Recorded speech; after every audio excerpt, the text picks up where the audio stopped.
going to start with a meditation, and again we'll continue what we've been doing yesterday evening and earlier this morning before breakfast, and that is mindfulness of the breath, emphasizing relaxation. And for this one, you can choose which method you want. So far we've looked at the method of simply noticing sensations anywhere in the body connected with the breathing. But also in this morning session before breakfast, the second half, instead of that we were focusing on the rhythm of the breath. So they're the two options. So you can pick whichever of those you prefer in this meditation. So either focusing on the sensations of the breath anywhere in the body connected with the breathing, or simply focusing on the rhythm of the breath. Okay? So let's do the practice. 20-minute meditation.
As an act of loving kindness for yourself, allow your awareness to descend into the body,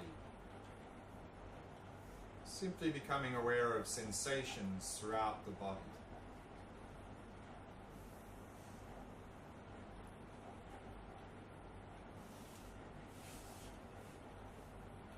And using the out breath to relax and release any tightness or tension in any part of the body.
Allowing the breathing to settle into its natural rhythm. Not trying to control or regulate the breath in any way.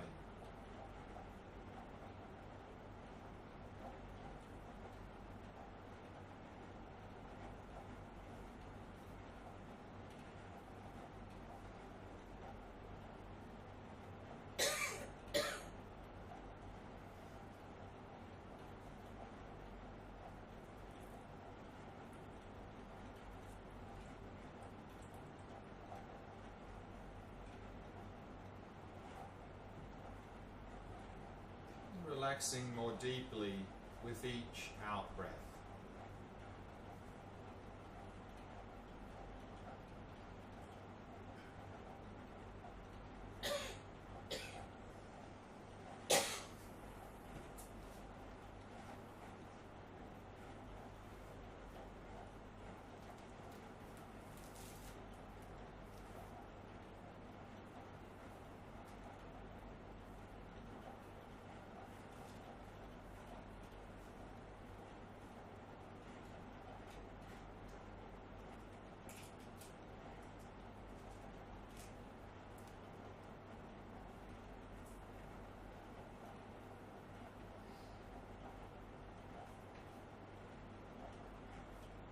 each out breath, letting go of any thoughts that may have arisen, happily releasing them.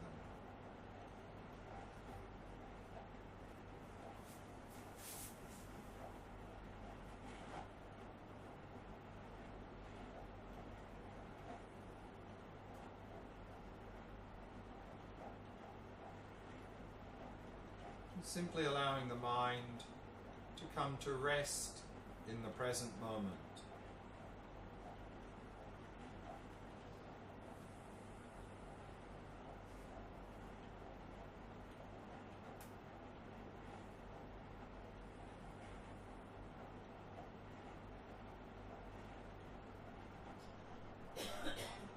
And simply focus on the breath. So you can either focus on the sensations of the breath throughout the body, or you can focus on the rhythm of your breath.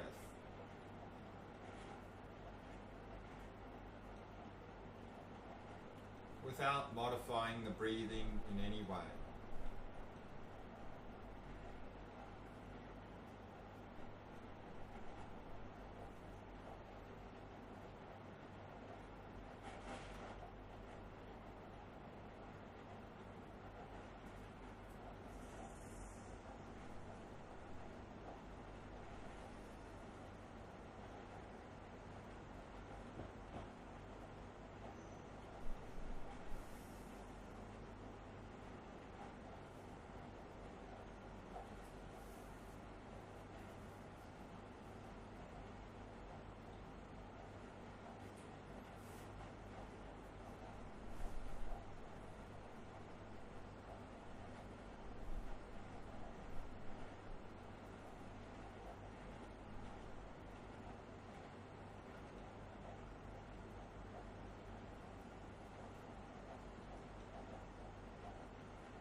Maintaining that ongoing flow of mindfulness.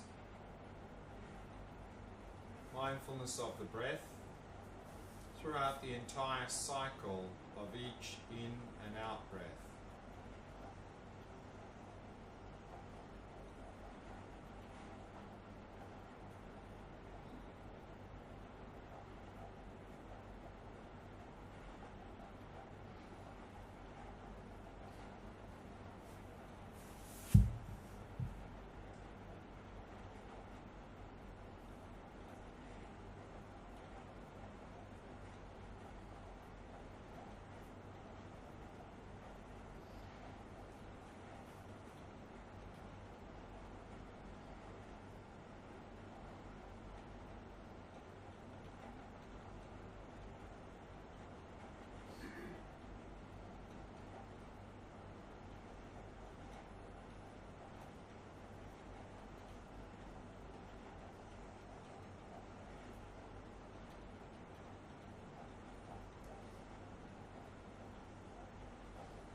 to help balance the mind, to help overcome any agitation or distraction.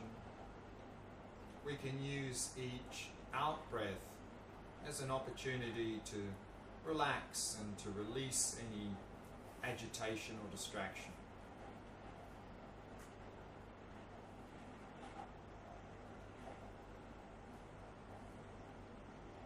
And to help overcome any dullness or being sleepy, we can use each in-breath as an opportunity to arouse and refresh our focus, to sharpen our focus on the breath.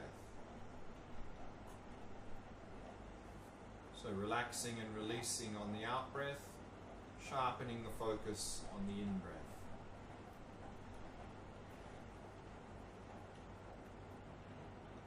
In this way we can balance the mind, to stay relaxed and focused at the same time.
this meditation to a close.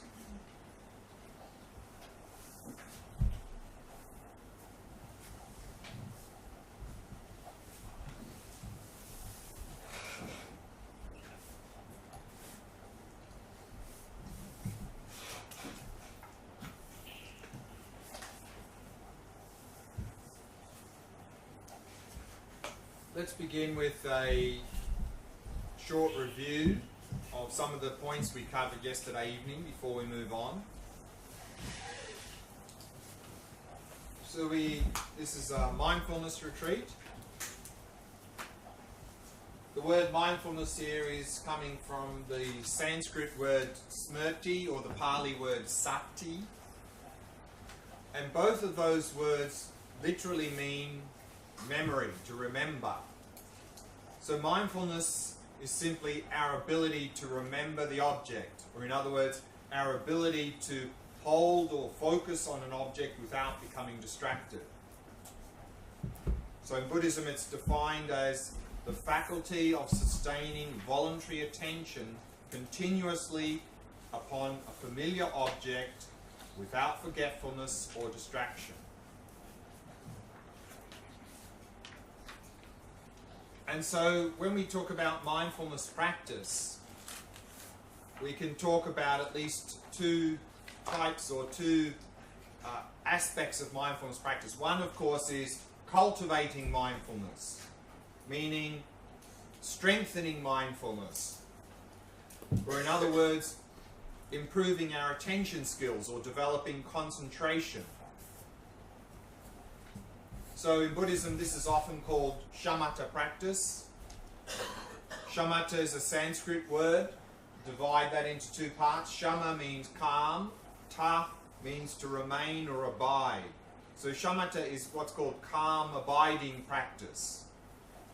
It's a practice of developing a calm, clear, and focused mind. Developing single-pointed concentration.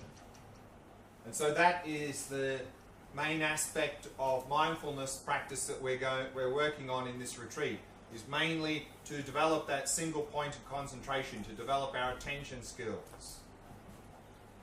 But also in this retreat, on Friday and Saturday, we're going to then apply that mindfulness that we've cultivated to investigate the nature of reality, to come to an insight into the nature of reality. And in Buddhism, this application of mindfulness is called vipassana practice. And in Pali, vipassana. And this word vipassana we can also divide into two parts. The vi prefix means higher or superior. Passana means to see. So vipassana is higher seeing or seeing beyond. Usually translated into English as insight. To gain insight into the nature of reality. And of course the reason that this is important is that the Buddhist assertion is that the underlying root cause of our mental afflictions and suffering is our distorted view of reality. And so therefore if we want to overcome mental afflictions and suffering, we need to gain an insight into reality, the nature of reality. And then we had a look briefly at the shamatha training. And we saw that one of the parts of shamatha training is what's called the preconditions. Preconditions is to set up our life in such a way to support and be conducive for shamatha training, shamatha practice. Because often in the modern world, mindfulness is presented without any reference to anything else, without any reference to how we should lead our life and so forth. We're just given this bare mindfulness. And in that way, mindfulness is not very effective because it has no framework around it. And also, it could actually even amplify difficulties in our life. So therefore, if we want mindfulness to be effective in our life, we need a framework. to have that within. So part of that framework is to have these preconditions, is to set up our life in such a way to support this practice.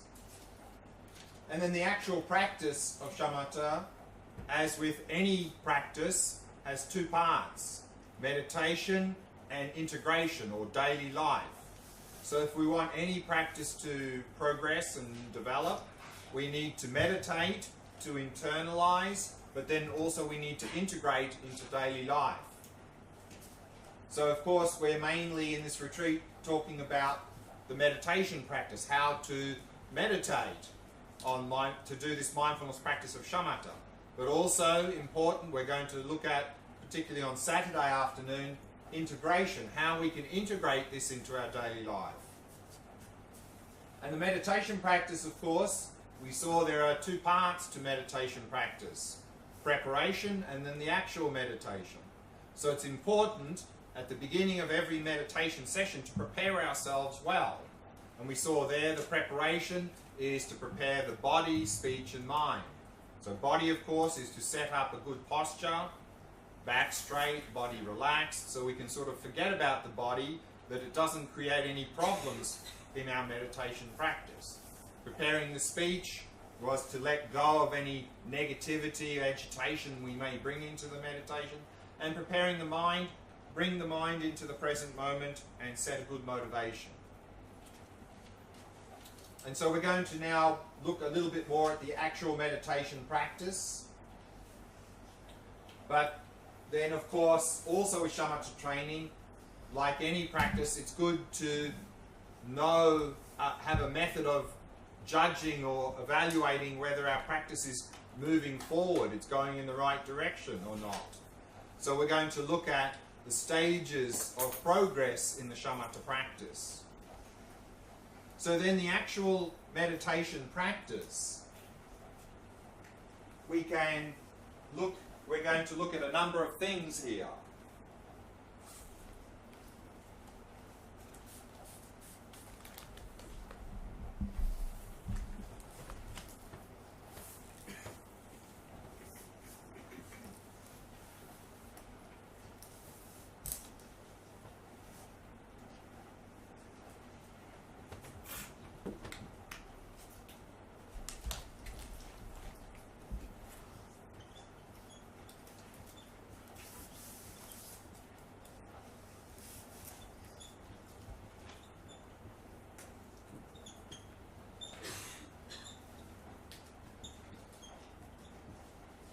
The first thing, which we've already looked at briefly yesterday evening, was what qualities are we cultivating in this shamatha practice?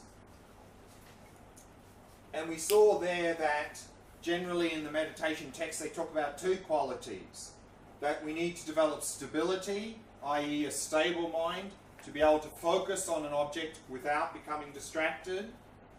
But also we want to be able to focus in a clear way. So to overcome dullness. So a stable and clear mind is what we're cultivating. But I added a third quality there yesterday that normally you won't see in the meditation texts, and that is relaxation. And it's something we all need to pay attention to in our modern society. Because unfortunately, in our modern society, we tend to be very agitated and tense. Mainly due to the fact that we live very hectic, fast-paced lives, constantly bombarded by stimulus, and so our minds are very turbulent and chaotic and very agitated and very tense. And so often what happens, of course, is we bring that into meditation practice. And then we have all sorts of problems in meditation. Because in daily life, the normal method we use when we want to focus on something or an object or task is we tense. Naturally we tense.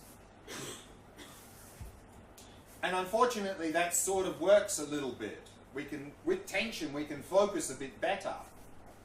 But it comes at a huge cost. Particularly if we want to focus on something for a longer time, we often become completely exhausted and become very agitated.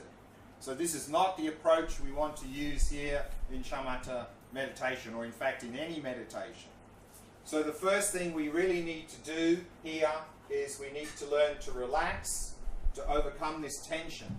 Relax the body, relax the mind.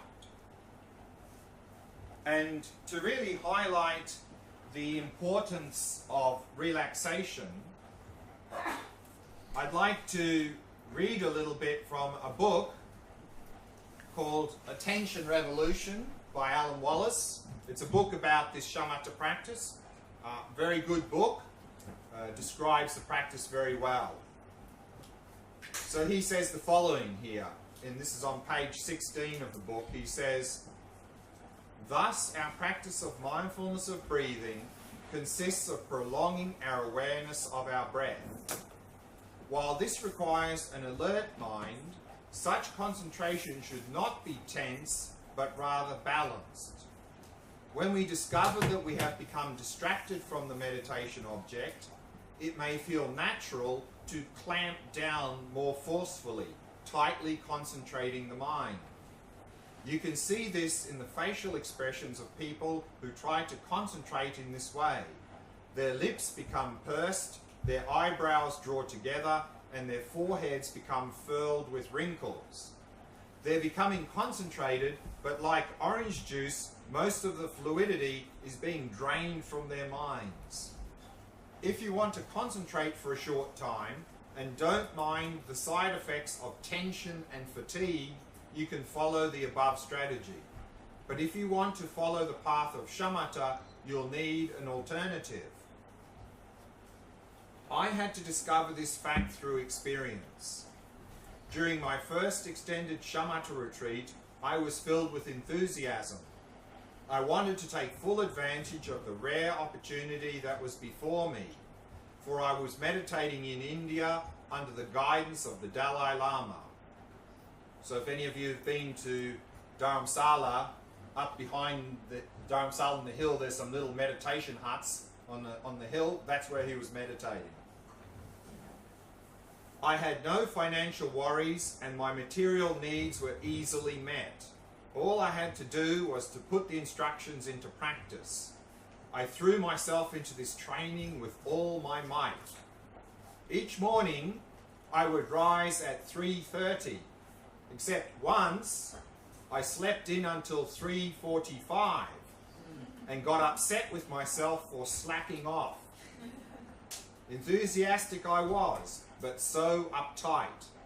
The Tibetan manuals on shamatha meditation that I had studied over the years stated that the type of attention needed when one began such practice was, quote, highly focused.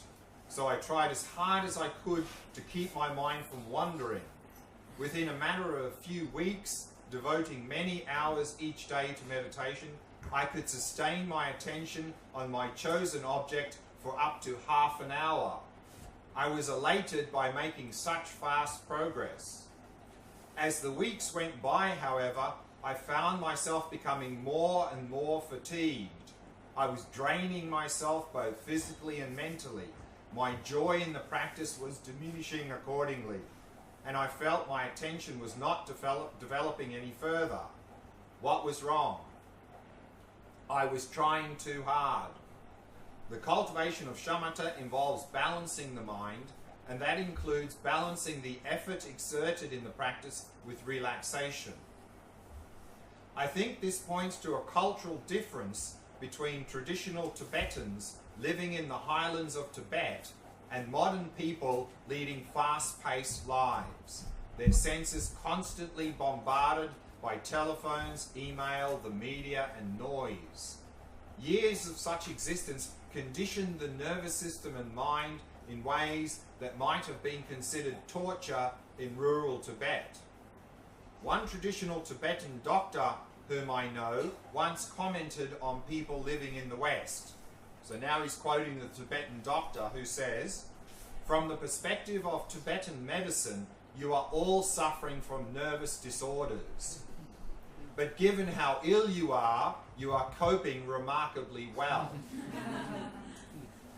Whether we dwell in Boston, Buenos Aires, Berlin, or Beijing, our minds are conditioned to be more high-strung and engaged in compulsive thinking than the minds of Tibetan nomads and farmers living a century ago. So when Tibetan meditation manuals advise beginners to focus their attention firmly, the instructions are aimed at a very different reader than the average city dweller in the 21st century. Before we can develop attentional stability, we first need to learn to relax. So I can't overemphasize this enough, that we really need to, in the beginning stages of this practice, is simply learn how to relax. Relax the body, relax the mind. The more we can relax the body and the mind, the better our practice will go. So of course now we tend to be in two extremes. Either we're alert or focused and tense, or we're relaxed and dull and half asleep. So what we want to do is shift the focus and the relaxation and bring them together, is to, on the basis of being relaxed, maintaining sharp focus. So we're wanting to combine these two. That's something new for most of us. Again, either we're focused and tense or relaxed and dull. So we need to bring those together, to be relaxed and focused. So we need to cultivate or emphasize these qualities in this order. That relaxation is what we emphasize first, and then when we get more relaxed, then we can work on stabilizing our attention more. Once our attention gets more stable, then we can work on improving clarity of attention. The analogy here that's sometimes given is that this is like a tree. That relaxation is like the roots of the tree. If we don't sink deep roots of relaxation, our tree of stability and clarity will fall over. And so the deeper the roots of relaxation, the stronger the trunk of stability can grow. The stronger the trunk of stability, the higher the branches and leaves of clarity can grow. So this is the analogy. So therefore, the next thing that we'll look at now is what object should we focus on in this meditation, in this practice?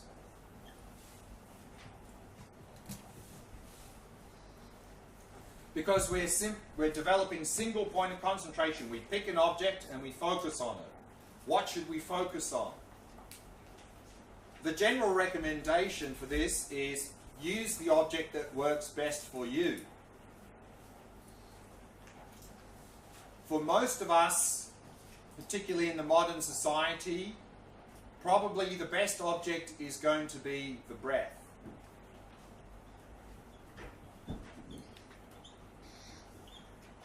And this is the one that is most widely recommended in most Buddhist traditions.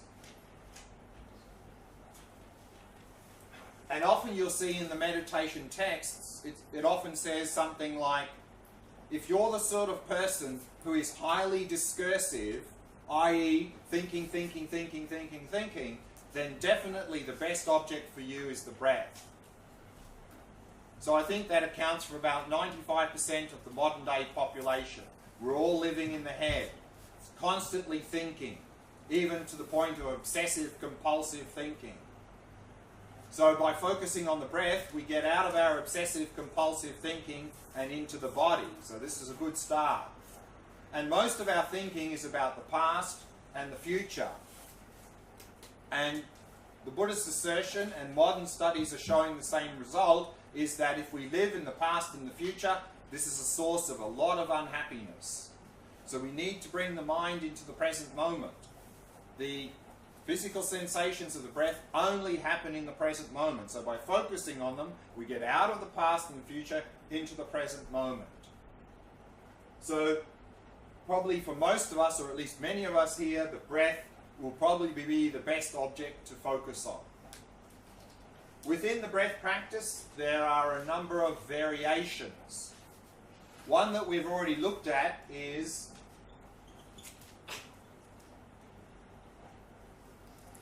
what's often called the full body breath practice. And that is to simply focus on sensations of the breath anywhere in the body. And this is particularly good for helping to develop relaxation. So if we're really working on relaxation, we have a lot of agitation and tension, then this is a good practice. The one that we're going to now begin shortly is to focus on the area of the abdomen.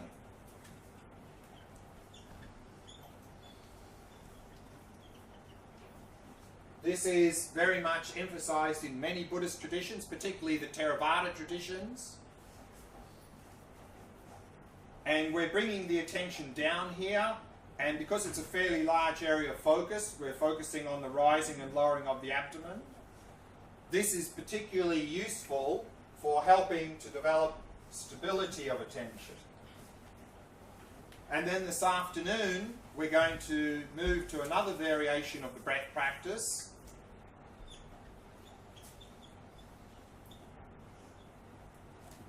And that is to focus at the entrance of the nostrils here. Very much smaller area of focus, and we're bringing our attention up.